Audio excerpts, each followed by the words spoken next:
Hello friends, कैसे हो आप सभी। Good morning to all. नमस्कार, मैं कृष्णा मुरारी आप सभी का परीक्षा मैनिया परिवार में हार्दिक स्वागत अभिनंदन करता हूं। दोस्त, आज के क्लास में हम पढ़ेंगे साइंस यानी विज्ञान के महत्वपूर्ण प्रश्न जो आपके एग्जाम के दृष्टि से काफ़ी महत्वपूर्ण होगा। कहने का मतलब ये है कि एक या दो प्रश्न ऐसा है जो हम लोग क्या करते हैं, उसको छोड़ देते हैं। ऐसा प्रश्न जो बार बार हम लोग खाना बनाते हैं, कुकर का सीटी लगता है, भाई क्वथनांक बढ़ता है घटता है, सब लोग जानते हैं, लेकिन एग्जाम में अक्सर जाके गलत कर बैठते हैं।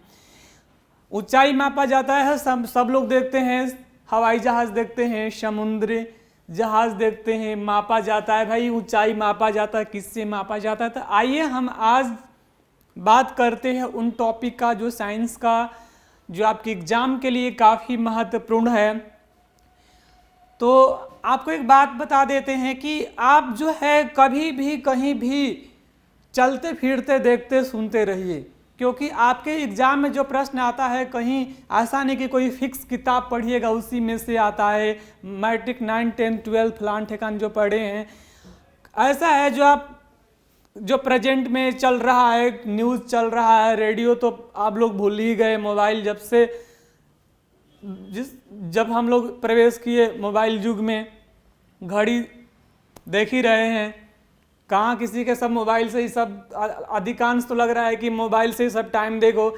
चलिए, कुल मिलकर एक बात बताते हैं कि आप कहीं भी हो, आप हमेशा आपका माइंड कंसंट्रेट होकर ये चीज़ विचार कीजिए कि जो आपके एग्जाम में प्रश्न आते हैं या जिस चीज़ का प्रिपरेशन कर रहे हैं, चाहे आप सीजीएल का, सीपीओ का, या बैंकिंग, रेलवे, या फिर पीसीएस, जो भी आपका है, उस अकॉर्डिंग आप अपना सोच रखिए और उसी अनुसार हमेशा कोशिश कीजिए कि जो आपके एग्जाम में प्रश्न आते हैं, साइंस ले आते हैं, तो हमेशा थोड़ा सा इसरो, डीआरडीओ, आप जो है समाचार न्यूज़ देखते रहिए, सुनते रहिए। पता नहीं कौन सा प्रश्न में क्या पूछ दे। हम लोग तो एक ट्रेंड लेते हैं कि चलो प्रीवियस क्वेश्चन है, ऐसे प्रश्न आता है, ऐसे पढ़ना होगा, लेकिन एग्जाम हम लोग से अधिक, एग्जामिनर जो है ना, उनका सोच हम लोग से कई गुना अधिक होता है। तभी तो हम लोग जानते हैं एग्जाम में, यार मैंने तो ये किताब में पढ़ा ही नहीं था, ये तो एग्जाम में पूछ दिया। चलिए आई जस्ट हम बात करते हैं आज के क्लास में हम ऊंचाई, उपकरण और कार्य के बारे में। भाई ऊंचाई मापा जाता है, तो ऊंचाई किसका ऊंचाई? जब आप हवाई जहाज में चढ़ते हैं, हवाई जहाज को देखे होंगे कि एरोप्लेन जाती है, तो भाई उसकी ऊंचाई मापा जाता है। वो ऊपर उड़ती है, हम लोग नीचे होते हैं। तो बताइएगा कि ऊंचाई का आखिर ऊंचाई को मापने वाला जो यंत्र होता है उसको क्या कहते हैं? ठीक है, तो बताइएगा कि ऊंचाई मापा जाता है, ठीक है, किसी भी ऊंचाई, यानी आपको ऊंचाई मापने वाले यंत्र को क्या कहते हैं? यानी हवाई जहाज की ऊंचाई मापने वाले यंत्र को क्या कहते हैं? तो याद रखिएगा, अल्टीमीटर कहते हैं। क्या कहते हैं दोस्त?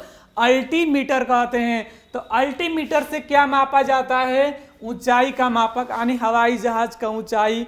तो एक बात बताइए कि समुंदर की दूरी जो है नॉटिकल मील से, याद रखिएगा, जब दूरी पूछ दे, समुंदरी दूरी पूछे ना कि भाई समुंदर की जो लंबाई कैसे मापते हैं, तो याद रखिएगा नॉटिकल मील से मापा जाता है। और एक नॉटिकल मील बराबर 1.852 किलोमीटर होता है, याद रखिएगा। अब है समुद्र की गहराई मापा जाता है, तो समुद्र की गहराई मापने वाले यंत्र को फैदोमीटर कहते हैं। समुद्र की गहराई मापने वाले यंत्र को क्या कहते हैं? फैदोमीटर कहते हैं। चलिए, अब तो क्लियर हो गया होगा। आप कभी डॉक्टर के पास जाते हैं तो डॉक्टर भी आपका हृदय धड़कन चेक करता है स्टेथोस्कोप से, और बोलते हैं कि हाँ भाई हृदय की गति जांच करना है, तो किस यंत्र से जांच करते हैं? तो मापने वाले यंत्र को बोलते हैं कार्डियोग्राम। क्या बोलते हैं दोस्त? कार्डियोग्राम। आइए थोड़ा हम आपको फोटो दिखा देते हैं, पता चल जाएगा कि कैसा होता है। देखिए, ये आपका कार्डियोग्राफ है। आप जाइएगा तो ऐसे रेड में एकदम थोड़ा सीटी का साउंड दिखाएगा। कंपाउंडर साहब बगल में आपको दिखाएंगे कि देखिए आपका जो हृदय की धड़कन है ये आपको बीट कर रहा है। तो इसकी दिखाते हैं यानी मापते हैं किसमें, कार्डियोग्राफ से। इसका आप ऐसा आपको देखने को मिलेगा।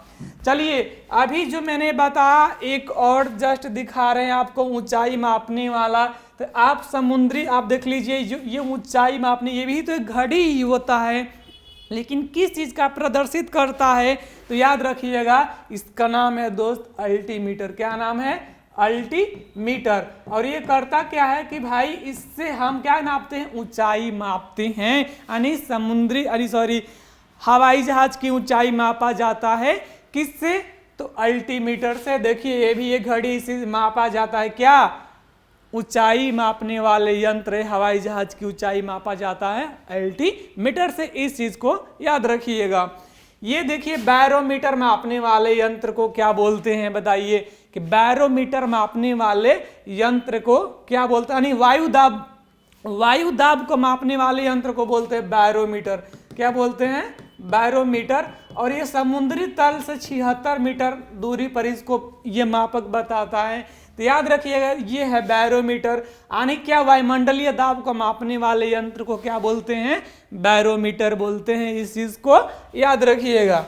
चलिए आते हैं सीधी से प्रश्न में कि ऊंचाई मापने वाले यंत्र को अल्टीमीटर और वायुमंडलीय दाब को मापने वाले यंत्र को क्या बोलते हैं, बैरोमीटर बोलते हैं। क्या बोलते हैं, बैरोमीटर। बैरोमीटर से किसका माप किया जाता है, तो याद रखिए वायुमंडलीय दाब को मापा जाता है। जैसे ऊपर जाते हैं तो वायुमंडलीय दाब क्या होता है, कम होने लगता है। चलिए अभी हमने जस्ट आपको दिखाया कि हृदय की गति किससे मापा जाता है, तो याद रखिएगा कि हृदय की गति मापा जाता है कार्डियोग्राम से। किससे मापा जाता है, कार्डियोग्राम से मापा जाता है। यानी हृदय की जांच करने वाली मशीन है, यंत्र है, उपकरण है, वो कौन सा है, कार्डियोग्राम है। बात करते हैं अगला की हाइड्रोमीटर। ये इस पे आप ना डबल स्टार लगा लीजिए। ये आपका एग्जाम चाहे बिहार पुलिस हो, बिहार दरोगा हो, सीपीओ हो या फिर एसएससी या पुलिस में ये पूछ देता है, ये पूछा गया है क्या दोस्त कि द्रव का अपेक्षित घनत्व मापने वाले यंत्र क्या होता है। यानी जो द्रव होता है लिक्विड, तो उसका अपेक्षित घनत्व मापने वाले को बोलते हैं हाइड्रोमीटर। क्या बोलते हैं, कभी कभी हाइग्रोमीटर भी विकल्प में रहता है, लेकिन हाइग्रोमीटर से क्या मापा जाता है, तो वायुमंडल की आर्द्रता मापा जाता है। यानी आर्द्रता मापने के लिए हाइग्रोमीटर का और घनत्व मापने का हाइड्रोमीटर का इस्तेमाल करते हैं। एग्जाम में हम इतना कंफ्यूज हो जाते हैं कि हाइग्रोमीटर समझ में नहीं आता है। घनत्व को माप देते हैं किस, हाइग्रोमीटर से, और हाइग्रोमीटर आर्द्रता मापने वाले यंत्र को हाइड्रोमीटर से माप देते हैं, क्योंकि हम उस समय अपना दिमाग लगाते हैं। चलिए बताइएगा कि गैसों के दाब की माप किससे किया जाता है, गैसों की दाब, तो द्रव का मापक हो गया हाइड्रोमीटर। गैसों के दाब मापते हैं मैनोमीटर से। गैस मापने यानी गैसों के दाब की मापने वाले यंत्र को क्या कहते हैं, मैनोमीटर कहते हैं। दोस्त जो बारिश होता है, तो बारिश को मापने वाले यंत्र को क्या बोलते हैं, यानी वर्षा का मापक क्या होता है, तो याद रखिएगा रेन गेज होता है। क्या बोलते हैं उसको, मापने वाले यंत्र को, रेन गेज। तो रेन गेज किसका मापक होता है, तो रेन गेज वर्षा का मापने वाला यंत्र होता है कि भाई बारिश कितना हुआ, कितनी स्पीड से हुई। चलिए भूकंप की बात करते हैं दोस्त, भूकंप की तीव्रता, ठीक है। तो बात आती है ना भूकंप, तो भाई भूकंप कैसे आएगा, तो पृथ्वी के अंदर जो कंपन होती है ना, उसकी प्रक्रिया को भूकंप कहते हैं। और भूकंप जब आता है दोस्त, एक बात बता देते हैं, उसकी जो तीव्रता होती है कि भाई मापा जाता कितना, कि भाई कितना गति से भूकंप आया था, 7.8 है कि 9.2, इतना तो बहुत खतरनाक हो जाएगा भूकंप।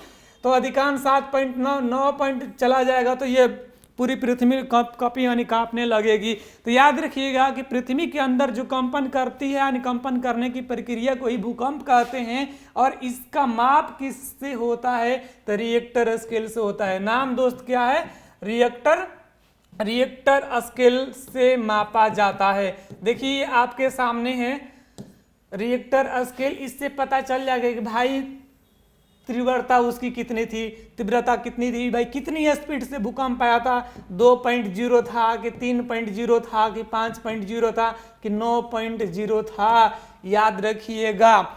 चलिए जस्ट बात करते हैं अभी हम अपने ही प्रश्न पे कि भूकंप की तीव्रता का मापने वाले यंत्र को क्या कहते हैं। तो जस्ट मैंने दिखाया रिएक्टर स्केल, क्या बोलते हैं उसको, रिएक्टर स्केल बोलते हैं। तो रिएक्टर स्केल से क्या मापा जाता है, क्या व्यक्त किया जाता है, तो याद रखिए भूकंप की तीव्रता मापा जाता है, तीव्रता मापा जाता है। ठीक है, बात करते हैं दोस्त, दूध शुद्ध है कि नहीं। बड़ी गांव में पानी मिलाकर 20 रुपया के जगह हम लोग क्या करते हैं, गांव में देखे होंगे कि 5 किलो दूध है तो 1 किलो और पानी डाल दीजिए 6 किलो। तो देखिए उसको भी मापने के लिए कोई ना कोई यंत्र होगा कि दूध शुद्ध है कि इसमें पानी डाला गया है कि मिलावट है। तो याद रखिएगा कि दूध की शुद्धता मापने वाले यंत्र को बोलते हैं लैक्टोमीटर। क्या बोलते हैं उसको, लैक्टोमीटर। लैक्टोमीटर से क्या मापा जाता है, तो दूध की शुद्धता मापा जाता है। चलिए समुद्र की गहराई किससे मापा जाता है, तो समुद्र की दूरी नॉटिकल मील, गहराई फैथोमीटर आदि, वो ऊंचाई की बात करें तो याद रखिएगा अल्टीमीटर। तो बताइए फैथोमीटर से किसकी माप की जाती है, तो फैथोमीटर से समुद्र की गहराई मापा जाता है। यानी समुद्र की गहराई मापने वाले यंत्र को क्या कहते हैं, तो याद रखिएगा फैथोमीटर कहते हैं। एनीमोमीटर क्या होता है भाई, तो हवा की गति कितनी स्पीड से बह रही है। हवा की गति को हम तो देख नहीं सकते हैं लेकिन महसूस जरूर कर सकते हैं कि भाई पश्चिम की कि पूरब की ओर। तो याद रखिएगा कि हवा की जो गति है इसको मापने वाले यंत्र को क्या कहते हैं, तो इसको मापने वाले यंत्र को कहते हैं एनीमोमीटर। क्या कहते हैं, एनीमोमीटर कहते हैं। इसको याद रखिएगा, आपके एग्जाम के लिए काफी महत्वपूर्ण होगा। चलिए हाइग्रोमीटर की बात करते हैं, तो वायुमंडल की आर्द्रता मापने वाले यंत्र को, किसकी, वायुमंडल की आर्द्रता मापने वाले यंत्र को क्या कहते हैं, हाइग्रोमीटर। और ये बात करते हैं कि अधिद्रव की आपेक्षिक घनत्व है, तो याद रखिएगा हाइग्रोमीटर। आने थोड़ा सा ना क्या बोलते हैं, एक बिंदु है ना, बोलते हैं ना कि इसको खुदा से जुदा लिखा जाएगा, थोड़ा सा मिस्टेक होगा ना तो खुदा से जुदा लिखा जाएगा। इसी तरह याद रखिएगा कि हाइड्रोमीटर और हाइग्रोमीटर का थोड़ा सा, तो जो घनत्व होता है तो घनत्व मापने के लिए हाइड्रोमीटर का इस्तेमाल करते हैं और आर्द्रता मापने के लिए हाइग्रोमीटर का इस्तेमाल करते हैं। इसका आप ख्याल रखिएगा। बात करते हैं भूकंप मापने वाले यंत्र को क्या कहते हैं, तो भूकंप मापने वाले यंत्र को बोलते हैं सिस्मोग्राफ। क्या बोलते हैं, सिस्मोग्राफ बोलते हैं। तो भूकंप आने की प्रक्रिया को बोलते हैं, यानी पृथ्वी के अंदर कंपन करने की प्रक्रिया को भूकंप कहते हैं। अब भूकंप मापने वाले यंत्र को बोलते हैं दोस्त सिस्मोग्राफ। आप इसका फोटो देख लीजिए कितना बढ़िया है, इसी से मापा जाता है, क्या, भूकंप मापा जाता है। चलिए बात करते हैं हम अगले प्रश्न पर। आपके सामने अब क्वेश्चन है, इसका आप आंसर बताइए जल्दी से।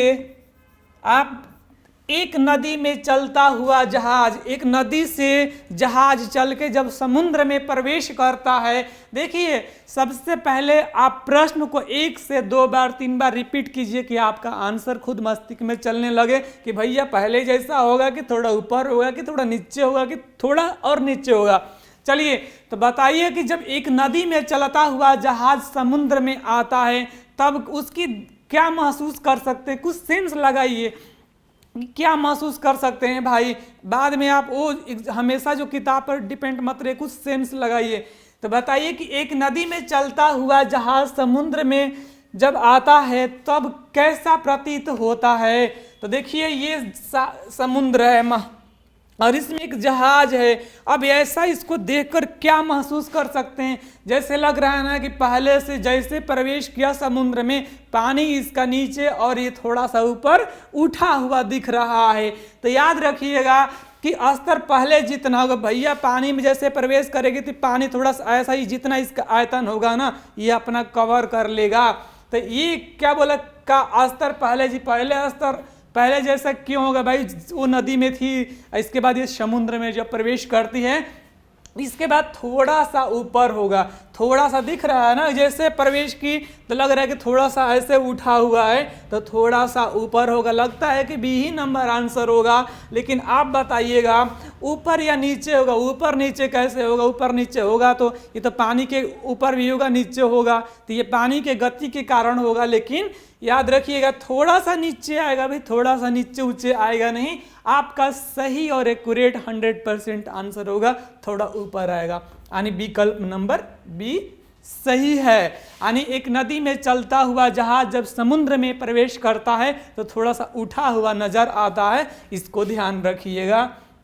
चलिए अगला बताइए कि हवाई जहाज से यात्रा आप करते हैं, आप देखे होंगे तो लोग मना करते हैं, या फिर पेन जो है ना आपका स्याही उसमें से निकल जाता है। आखिर कारण क्या होता है, हवाई जहाज से यात्रा करते समय पेन से स्याही जो है निकलने लगती है?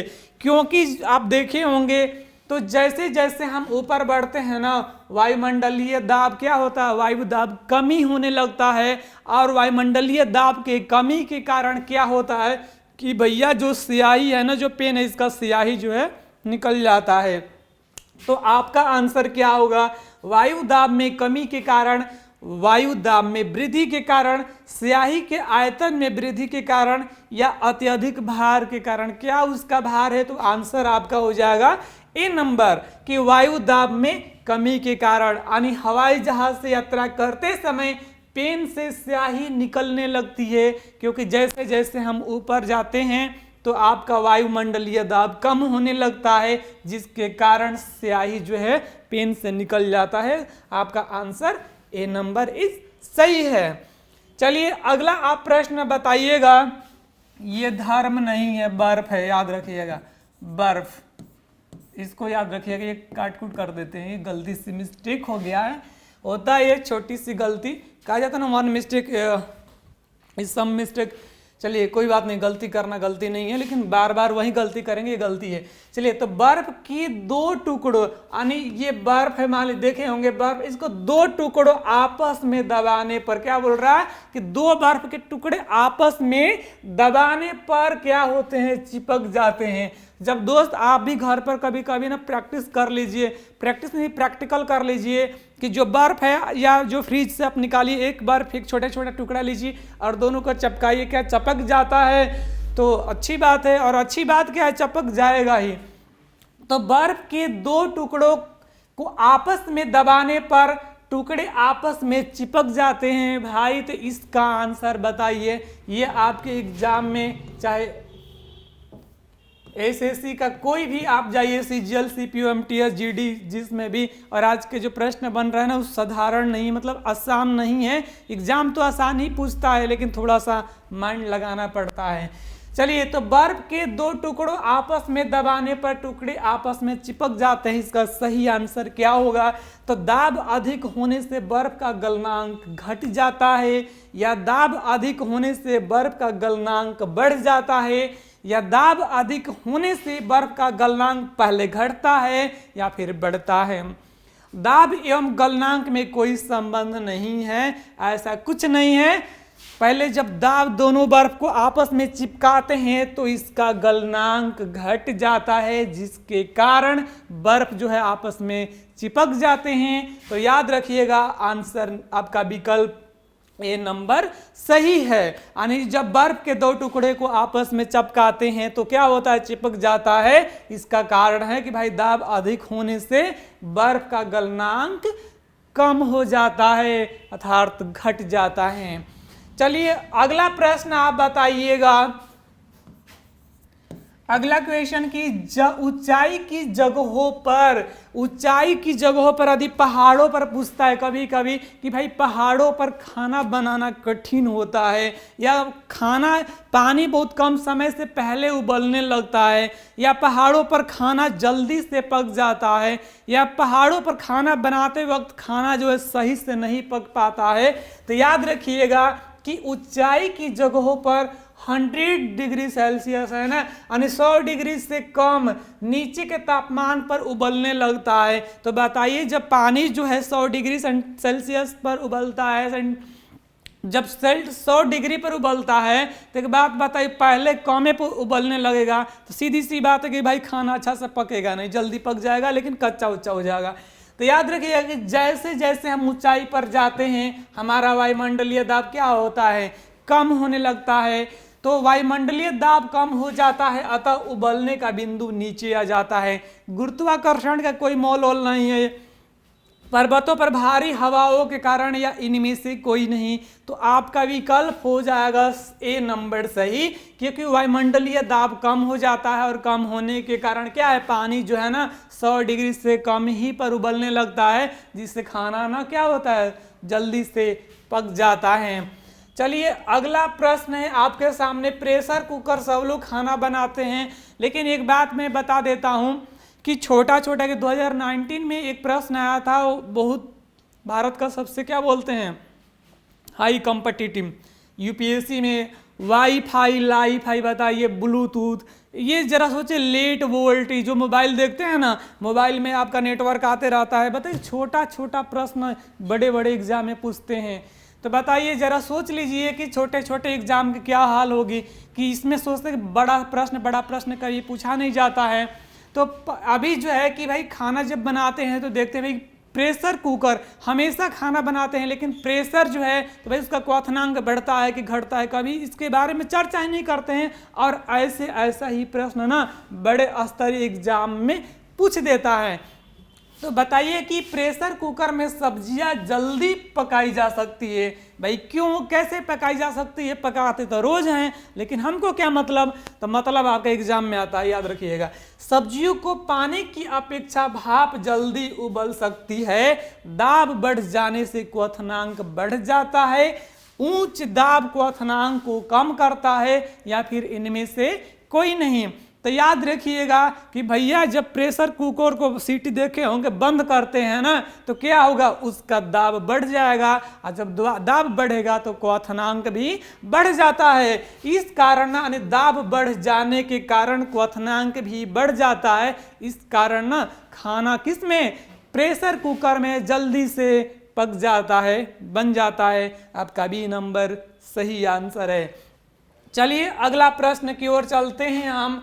हाइड्रोजन, दोस्त हाइड्रोजन से भरा रबर का गुब्बारा, कैसा गुब्बारा, हाइड्रोजन से भरा रबर का गुब्बारा वायु से ऊपर जाकर फट जाता है, यानी जैसे नीचे से तो स्पीड जाएगा, लेकिन जैसे ऊपर जाएगा ब्लास्ट हो जाता है। तो बताइए कि इसका रीजन क्या है।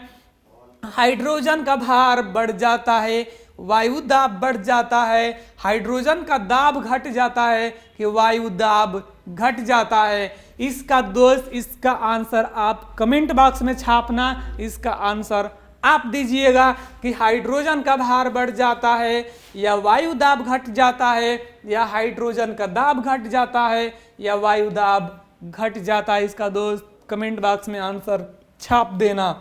चलिए बात करते हैं हम अगली प्रश्न पर। अगला क्वेश्चन है कि लोलक घड़ियां आप देखे होंगे, ऐसे घड़ी होती है ना, इसमें देखे होंगे कि मिलता होगा तो एक ऐसा पेंडुलम जैसे लटका रहता है, ठीक है। चलिए तो लोलक घड़ियां क्या होती है भाई, गर्मियों में सुस्त हो जाती है। लोलक घड़ियां गर्मियों में क्यों सुस्त हो जाती है, गर्मी के दिन लंबे होने के कारण, गर्मी के दिन लंबे होने के कारण, या कुंडली के घर्षण के कारण। दोस्त बताइएगा इसमें आपका आंसर क्या होगा, या लोलक की लंबाई बढ़ जाने के कारण, या फिर गर्मी में लोलक का भार बढ़ जाने। भैया भार कुछ नहीं है, जितना पहले लगाया गया था ना उतना ही है। तो लोलक घड़ियां गर्मियों में सुस्त हो जाती है, तो इसका आंसर आप याद रखिएगा, क्योंकि लोलक की लंबाई जो है ना क्या होता है, बढ़ जाता है। क्या होता है, बढ़ जाता है, यानी लोलक की लंबाई बढ़ जाने के कारण लोलक की घड़ियां गर्मियों में सुस्त चलने लगती है। दोस्त एक बात याद रखिएगा कि गर्मियों में लोहा जो है ना पूछता है कि जो ट्रेन चलती है तो ट्रेन की पटरियों पर जो ट्रेन चलती है तो ट्रेन की पटरी है तो गर्मियों में क्या होता है, फैलने लगता है। तो यह पूछता है कि जो बुल्ला काट होता है बैलगाड़ी, उसके जो चक्का होता है उस पर भी लोहा लगाया होता है, उस पर बार बार पानी डाला जाता है। क्यों, उसका कारण क्या है? क्योंकि गर्मियों में लोहा फैलने लगता है। अब बैलगाड़ी के जो चक्का आदि उस पर पानी नहीं डालिएगा तो इधर उधर निकलने की संभावना रहती है। इस चीज को ध्यान रखिएगा। दोस्त अगला प्रश्न आपके सामने ही बताइएगा कि तेल दीप आप देखे होंगे, लालटेन घर में देखे होंगे, आपका लालटेन देखे होंगे। चलिए, तो आप लालटेन में देखेंगे बत्ती जो है जलती हुई रहती है, बत्ती जो है ना जल रही होती है। इसका कारण क्या होता है? यानी तेल दीप की बत्ती में तेल ऊपर की ओर चढ़ता है। बताइए कि इसमें मिट्टी का तेल है, इसमें जो बत्ती है तो ऊपर की ओर चढ़ता है, उसका कारण क्या होता है? देखिए कोई भी चीज खोखला होता है ना, देखिए पाइप की तरह, या फिर कोई ऐसी कपड़ा जिसमें से सूती, देखे ना सूती वस्त्र लोग बोलते हैं, उसमें से क्या होता है यहाँ भींगोते हैं तो धीरे धीरे भींगते भींगते यहाँ तक पहुंच जाता है। उसका काम क्या होता है, कारण क्या होता है? पृष्ठ तनाव होता है? बिल्कुल नहीं। वायु के वातावरणीय घर्षण के कारण इसका तो होने की संभावना ही नहीं है। पृथ्वी के गुरुत्व इससे कोई लेना देना नहीं है। वर्षा जल की सयांता, तो याद रखिएगा सयांता के कारण जो है ना तेल दीप की बत्ती यानी लालटेन की बत्ती में तेल ऊपर चढ़ता है, जिसको केशिकत्व की क्रिया भी कहते हैं। किसको? तेल बत्ती, जो तेल दीप की बत्ती होती है उसमें तेल ऊपर चढ़ने की क्रिया को सयांता या उसको केशिकत्व भी कहते हैं। इस चीज को याद रखिएगा। आपका आंसर नंबर डी सही है। अगला प्रश्न की ओर चलते हैं। अगला क्वेश्चन देखते हैं कि पास आती हुई रेलगाड़ी, देखिए रेलगाड़ी जब पास आती हुई सीटी की आवृत्ति बढ़ जाती है, यानी सीटी तो पहले दूर से ही लगाती है ना, लेकिन जैसे जैसे हमारे करीब आती है उसका क्षमता क्या होता है, उसकी आवृत्ति बढ़ जाती है। किस कारण? तब बिग बैंग सिद्धांत, ये बिग बैंग सिद्धांत पृथ्वी इसके है। चार्ल्स के नियम, आर्किमिडीज का सिद्धांत, यह तो उत्प्लावन बल से है। तो सीधी सी बात है कि भाई डॉपलर प्रभाव, यानी ध्वनि उसकी आवृत्ति बढ़ जाती है जैसे जैसे ट्रेन हमारे करीब आती है, उसका सीटी यानी उसका जो हॉर्न होता है वो हमको क्या होता है, काफी तेज सुनाई देता है। इसका रीजन क्या होता है? तो याद रखिएगा बी नंबर आंसर है, डॉपलर प्रभाव के कारण। चलिए अगला प्रश्न की ओर बात करते हैं कि भाप से हाथ अधिक जलता है, यानी गर्म पानी की तुलना में भाप से हमारा हाथ जल्दी से जल जाता है भाई, अपेक्षाकृत। क्यों? यानी भाप से हाथ अधिक जलता है अपेक्षाकृत उबलते जल से। कहने का मतलब है कि जितना गर्म पानी है उतना हाथ नहीं जलता है, गर्म पानी से जितना कि उसके भाप से जलने लगता है। तो याद रखिएगा कि भाप में भी ऊष्मा होती है, उसको बोलते हैं गुप्त ऊष्मा। चलिए तो बताइए कि भाप, ये तो आंसर पहले ही मिल गया। चलिए तो भाप से हाथ अधिक जल जाता है, कारण क्या होता है कि भाप में कौन सी ऊष्मा होती है? तो भाप में गुप्त ऊष्मा होती है। अब बाकी सब ना कट कर दीजिए बस सीधे। चलिए हम चलते हैं अगला प्रश्न पे। समुद्र नीला प्रतीत होता है, लगता है कि समुद्र नीला है भाई, समुद्र का पानी नीला है पृथ्वी। चलिए तो बताइए कि समुद्र नीला क्यों प्रतीत होता है? अधिक गहराई के कारण? ये तो होगा ही नहीं। जल के नीला रंग ये भी हो नहीं सकता, और डी में तो कोई है ही नहीं। तो याद रखिएगा आकाश के परावर्तन और जल के कण द्वारा, आकाश के परावर्तन और जल के कण द्वारा प्रकाश का प्रकीर्णन के कारण, यानी प्रकाश के प्रकीर्णन के कारण जो है समुद्र कैसा दिखाई देता है? नीला प्रतीत होता है। ठीक है, तो आपका आंसर हो जाएगा बी नंबर। अगला प्रश्न हम देखते हैं, अस्त होते सूर्य उगते समय या डूबते समय? सूर्य उगते समय या डूबते समय क्या दिखाई देता है? लाल दिखाई देता है। उसका कारण क्या है? परावर्तन के नियम। परावर्तन के नियम नहीं, आपतित किरण परावर्तित किरण ये बिल्कुल नहीं, परावर्तन के नियम ये भी नहीं, विवर्तन के नियम ये भी नहीं। तो याद रखिएगा, प्रकिरण के कारण, यानी सूर्य उगते समय या डूबते समय किसके कारण लाल दिखाई देता है? तो प्रकिरण के कारण लाल दिखाई देता है। आपके एग्जाम में ना पूछ देता है, आप परावर्तन से, अपवर्तन से, प्रकिरण से, इस चीज को आप ध्यान रखिएगा। या घर पर ना परावर्तन अपवर्तन जो है नियम को 10वीं वाला किताब पढ़ते रहिए, नहीं तो एग्जाम के अनुसार चलते रहिए। चलिए बात करते हैं, स्टील की गोली पारे में तैरती है। एक बात बताइए, थोड़ा सा सेंस लगाइए, यहाँ जो पानी है इस पेन को डालेंगे, ये भारी होगा तो भाई डूब जाएगा, ये हल्का होगा तब ना। इसका मतलब है कि पानी के जो वेग होगा ना या घनत्व इससे अधिक होगा, नहीं तो ये जो पेन है ये क्या होगा, ये सीधे डूब जाना चाहिए, लेकिन ये तैर रहा है। इसका मतलब कि पानी का घनत्व इस पेन के घनत्व से कहीं ना कहीं अधिक है। चलिए, तो स्टील की जो गोली है पारे में तैरती है, इसका मतलब कि पारा का घनत्व अधिक होगा। तो पारी में कोई वस्तु डूब नहीं सकती, डूब सकती है। चलिए, ऐसा नहीं है कि नहीं डूब सकती है। एक और बात बता देते हैं, बड़े स्तरीय एग्जाम में ऐसा ही पूछा जाता है प्रश्न, एकदम सिंपल। उसमें पूछता है ना कोई, देखिए कोई पूछ दे या सभी पूछ दे, ये 100% गलत होता है। जैसे एग्जाम्पल के माध्यम से समझते हैं, यदि आप कहें कि पूरी दुनिया के लोग खुश हैं, तो याद रखिए कि सभी लोग खुश हैं। आपने रीजनिंग में पढ़ते होंगे ना कि कुछ गाय, सभी गाय काली होती है। एक बात बताइए भैया, सभी गाय काली कैसे होती है? आप जहाँ जहाँ काली देखें उसी को न कह सकते हैं सभी कौवे काले होते हैं। भैया सभी कौवे काली कैसे होते हैं? हो सकता है कि अमेरिका में सफ़ेद होते होंगे। मतलब कि हम जहाँ जहाँ काला देखें, यानी कौवा को काला देखे हैं, उसी तरह हम अनुमान लगा सकते हैं कि सभी कौवे काले होते हैं। लेकिन 100% सही नहीं होता है, क्योंकि 100% जब आ जाएगा ना तो वो सही होता ही नहीं है, क्योंकि लिखा रहता है कि सभी कौवे काले होते हैं। तो इसका निष्कर्ष निकल के आता है कि नहीं, कुछ कौवे काले होते हैं, सभी कौवे काले नहीं होते हैं। जरूरी नहीं है कि भारत में कौवा है वो काला है तो अमेरिका में भी काला होगा। जहां हम कौवा देखे हैं वैसा कह सकते हैं, भारत में काला देखे हैं तो काला हो सकता है कि जर्मनी में काला ग्रीन कलर का हो। तो भाई जैसा हम जहां देखें वैसा ही कह सकते हैं। इसीलिए 100% सही नहीं होता है कि सभी कौवा काला होता है, कुछ कौवा सफ़ेद भी हो सकता है। चलिए, तो यदि किसी एग्जाम में कोई पूछता है ना, उसको सीधे क्या कर दीजिए, कट कर दीजिए, ये सही नहीं हो सकता है। या सभी पूछे ना, वो सही नहीं हो सकता है। कुछ बात करे तो हो सकता है।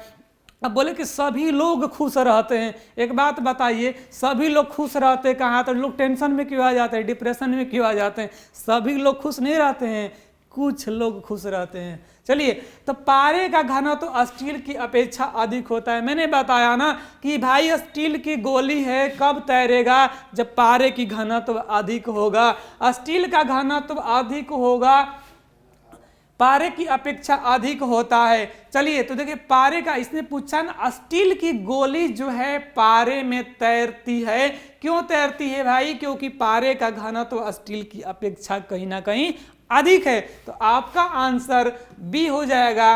अब बाकी सब खत्म। अगला जो प्रश्न है कि गर्मियों में सफेद कपड़े पहने जाते हैं, भाई काला क्यों नहीं पहनते हैं? काला आखिर क्यों नहीं पहनते गर्मियों में? देखिए, काला तो पहनते ही हैं, ऐसा तो नहीं कि काला कपड़ा नहीं पहनते हैं, पहनते हैं। लेकिन आपका एग्जाम में जो प्रश्न पूछा है उससे हम बात कर रहे हैं कि गर्मियों में सफेद कपड़े पहने जाते हैं, कारण क्या है? तो सफेद कपड़े उष्मा के अच्छा अवशोषक होते हैं, सफेद कपड़े उष्मा के अच्छे परावर्तक होते हैं, सफेद कपड़े पसीना ज्यादा सोखते हैं, या फिर इनमें से कोई नहीं।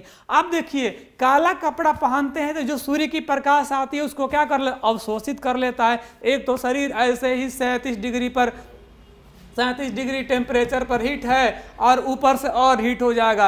अवशोषक का ब्लैक कपड़ा जो पहने हैं सूर्य के प्रकाश को अवशोषित कर लेगा, तो भाई और हीट बढ़ जाएगा, इसीलिए हम ब्लैक कपड़ा नहीं पहनते हैं व्हाइट, क्योंकि वो क्या करता है कि जो सूर्य की प्रकाश आती है ना वो अंदर तक नहीं, उसको वहीं से बोलती है कि बेटा आप चले जा।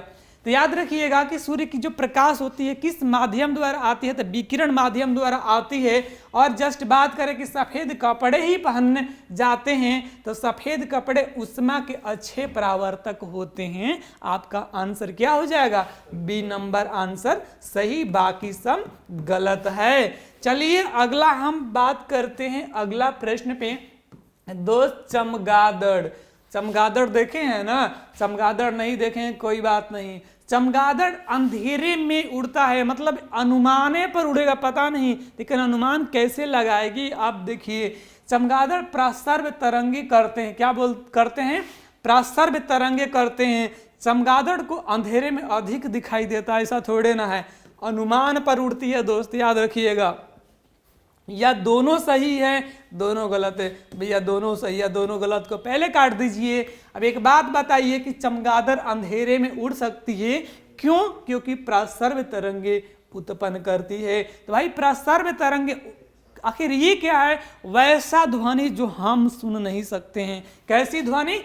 वैसा हम सुन नहीं सकते। अब देखिए 20 हर्ज से लेकर 20,000 हर्ज तक, क्या बोले दोस्त? 20,000 हर्ज तक इसकी जो बीच की ध्वनि है हम सुन सकते हैं। इसको बोलते हैं कौन सा? श्रव्य ध्वनि बोलते हैं। यानी जो सुन सकते हैं उसको हम बोलते हैं श्रव्य ध्वनि, और जो नहीं सुन सकते हैं उसको हम क्या बोलते हैं?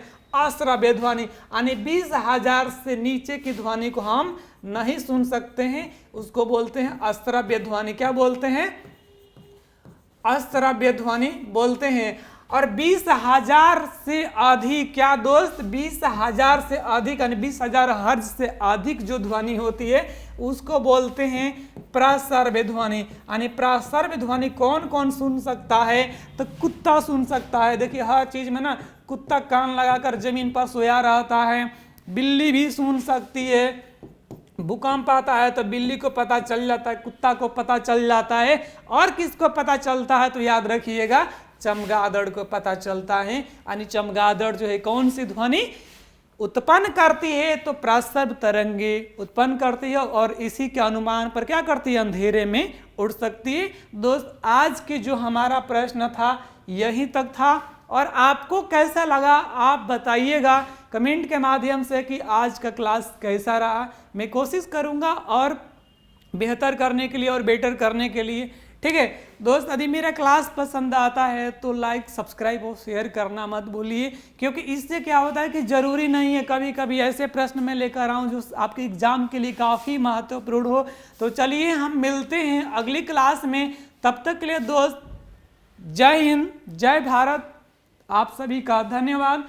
और एक बात बता देते कि हमारा टेलीग्राम चैनल है परीक्षा मैनिया ऑफिशियल से, आप यहाँ पर ज्वाइन कर सकते हैं, या फिर आप इंस्टाग्राम आईडी से भी जुड़ सकते हैं। ठीक है दोस्त, मिलते हैं अगली क्लास में।